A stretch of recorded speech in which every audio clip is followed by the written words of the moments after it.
लालच करना बुरी बात है। हम सभी लालची राजा मिदास की कहानी जानते हैं।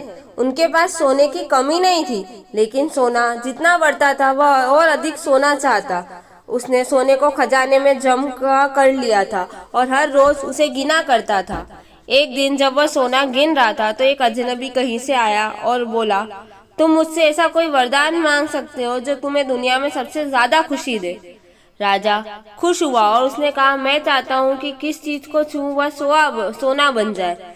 अजनबी ने राजा से पूछा, क्या तुम सचमुच यही चाहते हो? राजा ने कहा, हाँ। तो अजनबी बोला, कल सूरज की पहली किरण के साथ ही तुम्हें किसी चीज को छूकर सोना बना देने की ताकत मिल जाएगी। राजा ने सोचा कि वह सपना देख रहा होगा, यह सच नहीं हो सकता।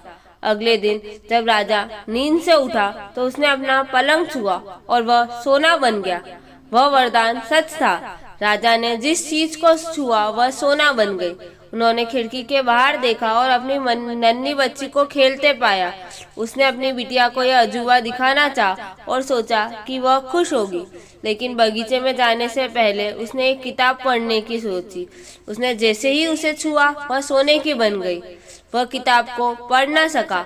फिर वह नाश्ता करने बैठा।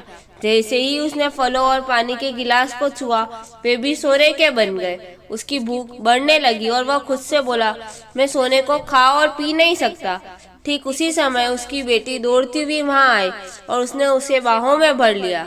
वह सोने की मूर्ति बन गई। अब राजा के चेहरे से खुशी गायब हो गई। राजा सर पकड़कर रोने लगा। वह वरदान देने वाले अजनबी फिर आया और उसने राजा से पूछा कि क्या वह हर चीज को सोना बना देने की अपनी ताकत से खुश है। राजा ने बताया कि वह दुनिया के सबसे दुखी इंसान है। राजा ने उसे सारी बात बताई। अजनबी ने पूछा, अब तुम क्या पसंद करोगे, अपना भोजन और प्यारी बिटिया या सोने के ढेर और बिटिया की सोने की मूर्ति? राजा ने गिड़गिड़ाकर माफी मांगी और कहा, मैं अपना सारा सोना छोड़ दूंगा। मेहरबानी करके मेरी बेटी मुझे लौटा दे, क्योंकि उसके बिना मेरी हर चीज मूल्यहीन हो गई है। अजनबी ने राजा से कहा, तुम पहले से बुद्धिमान हो गए हो। उसने अपने वरदान को वापस ले लिया। राजा को अपनी बेटी वापस फिर से मिल गई और उसे एक ऐसी सीख मिली जिसे वह जिंदगी भर नहीं भूला सका।